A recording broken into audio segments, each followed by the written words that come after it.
In this video, I'm going to show you how to connect your Xiaomi Robot Vacuum X20 Plus with an easy setup guide.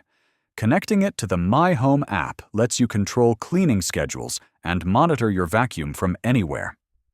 First, make sure your Xiaomi Robot Vacuum X20 Plus is fully charged and turned on. Next, download and open the My Home app on your smartphone. Sign in or create a free account if you don't have one yet. Tap the plus icon in the app to add a new device. Search for Xiaomi Robot Vacuum X20 Plus in the list and select it.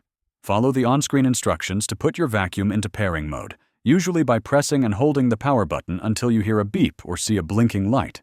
Make sure your phone is connected to a 2.4 GHz Wi-Fi network, since the vacuum only supports this frequency.